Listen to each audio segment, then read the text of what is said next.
بسم اللہ الرحمن الرحیم۔ السلام علیکم۔ حضرت عزیر علیہ السلام خدا کے ایک برگزیدہ پیغمبر ہیں۔ آپ علیہ السلام بنی اسرائیل کے پیغمبروں میں سے ہیں۔ آپ کا اسم مبارک قرآن میں ایک بار ذکر ہوا ہے۔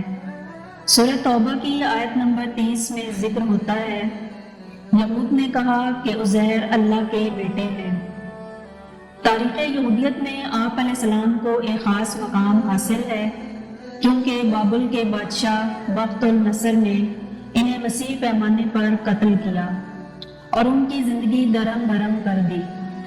اس نے ان کی عبادت گاہیں ویران کر دی، ان کی مقدس کتاب تورات کو جلا دیا، ان کے مردوں کو قتل کر دیا اور ان کی عورتیں اور بچوں کو اسیر بنا کر بابل کی طرف منتقل کر دیا، اور وہ تقریباً 100 سال وہیں رہے۔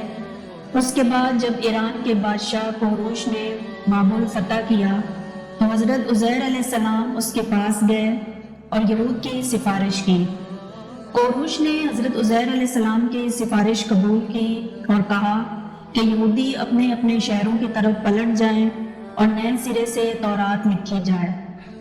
اس وقت حضرت عزیر علیہ السلام نے اپنے حافظے میں محفوظ تورات کو اثر نو تحریر کیا اور یہودیوں کو دوبارہ منظم کرنے میں شایان شان خدمات انجام دی۔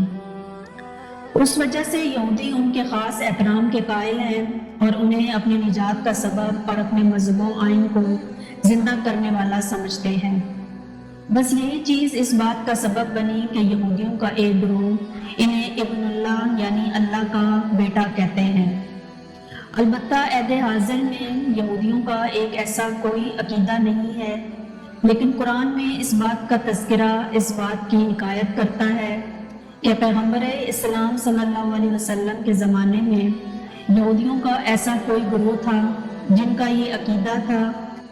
احتجاج تبریسی کی روایت کے مطابق پیغمبر اسلام صلی اللہ علیہ وسلم نے ان سے پوچھا کہ اگر تم حضرت عزیر علیہ السلام کا ان عظیم خدمات کی وجہ سے احترام کرتے ہو اور اس بنا پر انہیں اللہ کا بیٹا کہہ کر پکارتے ہو تو پھر یہ لقب حضرت موسیٰ علیہ السلام کو کیوں نہیں دیتے، جبکہ انہوں نے حضرت عزیر علیہ السلام کی نسبت تمہاری بہت زیادہ خدمت کی ہے اور وہ اس کا کوئی جواب نہ دے سکے اور نہ ہی اس کا کوئی جواب تھا۔ حضرت عزیر علیہ السلام کے والدین بیت المقدس میں آباد تھے۔ اللہ تعالیٰ نے انہیں 2 جوان بیٹے عطا فرمائے۔ انہوں نے ایک کا نام عزیر اور دوسرے کا نام عزرا رکھا۔ عزیر و عزرا اکٹھے جوان ہوئے۔ جب 30 سال کے ہو گئے تو حضرت عزیر علیہ السلام نے شادی کر لی۔ ان کی زوجہ حاملہ ہو گئی اور جس سے بعد میں ایک بیٹا پیدا ہوا۔ حضرت عزیر علیہ السلام نے انہی ایام میں ایک سفر کا ارادہ کیا۔ گھر والوں اور رشتہ داروں سے خدا حافظ کہا، گدھے پر سوار ہوئے اور کچھ مقدار میں انجیر اور پانی اپنے ہمراہ رکھا تاکہ سفر کے دوران اس سے استفادہ کریں۔ آپ علیہ السلام نے اپنا سفر جاری رکھا۔ چلتے چلتے ایک دیہات تک پہنچے۔ کیا دیکھتے ہیں کہ وہ دیہات تباہ و برباد ہو چکا ہے۔ جگہ جگہ پر لوگوں کی بوسیدہ ہڈیاں نظر آ رہی ہیں۔ جب انہوں نے یہ وحشت ناک منظر دیکھا تو قیامت اور لوگوں کے زندہ ہونے کے بارے میں سوچنے لگے اور کہا، اللہ تعالیٰ ان مردوں کو مرنے کے بعد کیسے زندہ کرے گا۔ انہوں نے یہ بات انکار کی بنا پر نہیں بلکہ تعجب کرتے ہوئے کہی۔ حضرت عزیر علیہ السلام یہی بات سوچ رہے تھے کہ اللہ تعالیٰ نے ان کی روح قبض کر لی اور 100 سال تک مسلسل مردہ پڑے رہے۔ 100 سال کے بعد اللہ تعالیٰ نے انہیں دوبارہ زندہ کیا۔ اللہ تعالیٰ کی جانب سے ایک فرشتے نے ان سے پوچھا، آپ اس بیابان میں کتنا عرصہ سوئے ہیں؟ آپ علیہ السلام نے خیال کیا کہ شاید تھوڑی دیر کے لیے وہاں پر آرام کیا ہے، اس لیے جواب میں فرشتے سے کہا، 1 دن یا اس سے بھی کم تر۔ فرشتے نے آپ علیہ السلام سے کہا، آپ 100 سال سے یہاں پر ہیں، آپ اپنے کھانے پینے کی چیزوں کو دیکھیں کہ اس طویل عرصے کے دوران ان میں ذرا برابر بھی خرابی پیدا نہیں ہوئی، لیکن یہ بات جاننے کے لیے آپ 100 سال تک موت کی آغوش میں رہے۔ آپ اپنے گدھے کی طرف دیکھیں کہ اس کی ہڈیاں کس قدر بکھر چکی ہیں۔ موت نے اس کا ہر جوڑ الگ کر دیا ہے۔ اب دیکھیں کہ اللہ تعالیٰ کس قدر ان بکھرے ہوئے اجزاء کو اکٹھا کر کے دوبارہ زندہ کرتا ہے۔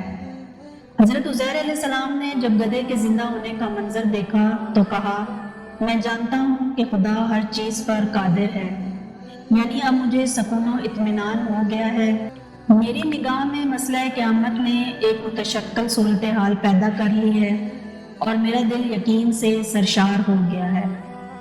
حضرت عزیر علیہ السلام گدھے پر سوار ہو کر اپنے گھر کی طرف روانہ ہوئے۔ آپ علیہ السلام نے سفر کے دوران میں دیکھا کہ ہر چیز تبدیل ہو چکی ہے۔ جب اپنے علاقے میں پہنچے تو کیا دیکھتے ہیں کہ وہاں کا نقشہ ہی تبدیل ہو چکا ہے۔ ادھر ادھر غور سے دیکھا تو اپنے گھر کا راستہ معلوم ہوا۔ جب گھر کے قریب پہنچے تو وہاں پر ایک بوڑھی عورت نظر آئی جس کی کمر جھکی ہوئی اور آنکھیں بے نور ہو چکی تھیں۔ آپ نے اس بوڑھی عورت سے پوچھا، کیا عزیر کا گھر یہی ہے؟ بوڑھی عورت نے کہا، ہاں یہی ہے، لیکن جواب دینے کے بعد گریہ کرتے ہوئے کہا، سالہ سال گزر چکے ہیں، عزیر کی کوئی خبر نہیں ہے، لوگ اسے بھول چکے ہیں، تمہیں عزیر کیسے یاد آیا ہے؟ حضرت عزیر علیہ السلام نے کہا کہ میں ہی عزیر ہوں۔ اللہ تعالیٰ نے مجھے 100 سال تک موت کی آغوش میں سلائے رکھا اور اب دوبارہ مجھے زندہ کیا ہے۔ وہ بوڑھی جو حضرت عزیر علیہ السلام کی والدہ تھیں یہ بات سن کر بہت حیران ہوئی، ان کی بات کا انکار کیا اور کہا، عزیر کو گم ہوئے 100 سال گزر چکے ہیں، اگر تم عزیر ہو تو دعا کرو کہ میں دیکھنے لگوں اور میرا بڑھاپا ختم ہو جائے، کیونکہ عزیر ایک صالح اور مستجاب الدعویٰ تھا۔ حضرت عزیر علیہ السلام نے دعا کی اور ماں کی بینائی پلٹ آئی اور صحت مند ہو گئیں اور انہوں نے اپنی تیز بین نگاہوں سے اپنے بیٹے کو پہچان لیا۔ اپنے بیٹے کے بوسے لیے، پھر انہیں بنی اسرائیل کے پاس لے گئیں اور ان کی آل و اولاد کو ان کی داستان سے مطلع کیا۔ وہ سب لوگ آپ علیہ السلام کے دیدار کے لیے حاضر ہوئے۔ حضرت عزیر علیہ السلام جس شکل و صورت اور عمر میں وہاں سے گئے تھے ہو بہو اسی طرح لوٹ کر آئے۔ سب کے سب آپ علیہ السلام کی زیارت کے لیے آئے، جبکہ وہ خود بوڑھے ہو چکے تھے۔ حضرت عزیر علیہ السلام کے ایک بیٹے نے کہا کہ میرے والد محترم کے کندھے پر ایک نشانی تھی جس سے انہیں پہچانا جاتا تھا۔ بنی اسرائیل نے آپ علیہ السلام کا لباس اتارا تو کیا دیکھا کہ وہ نشانی آپ علیہ السلام کے کندھے پر موجود ہے۔ ذرا اطمینان حاصل کرنے کے لیے بنی اسرائیل کے ایک بزرگ نے کہا، ہم نے سنا ہے کہ جب بخت النصر نے بیت المقدس کو تباہ و برباد کیا تھا تو اس نے تورات کو نظر آتش کر دیا تھا۔ اس وقت کتاب مقدس تورات کے حافظ چند گنے چنے افراد تھے، ان میں سے ایک عزیر علیہ السلام بھی تھے۔ اگر آپ عزیر ہیں تو تورات سنائیں۔ حضرت عزیر علیہ السلام نے کسی کمی و زیادتی کے بغیر تورات کو حفظی طور پر پڑھا۔ جب ان لوگوں نے وہ زبانی تورات سنی تو انہیں یقین ہو گیا۔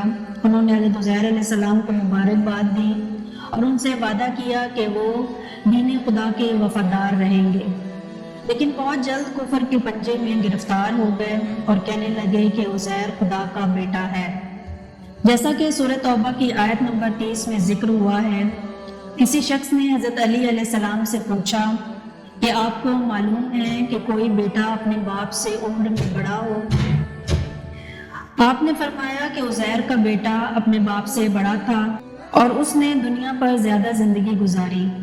ایک مسیح راہب نے حضرت امام باقر علیہ السلام سے پوچھا، وہ کون سے دو بھائی ہیں جو جڑواں پیدا ہوئے ہوں اور دونوں ایک ہی وقت میں فوت ہوئے ہوں، لیکن ان میں سے ایک کی عمر 150 اور دوسرے کی 50 سال ہو؟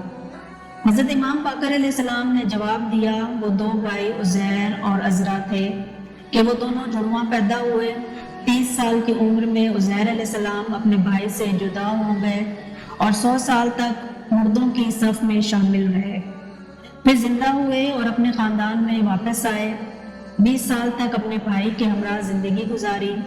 اس کے بعد دونوں بھائی ایک ہی وقت میں دنیا سے چل بسے۔ نتیجہ یہ ہوا کہ حضرت عزیر علیہ السلام نے 50 سال اور عزرا نے 150 سال زندگی گزاری۔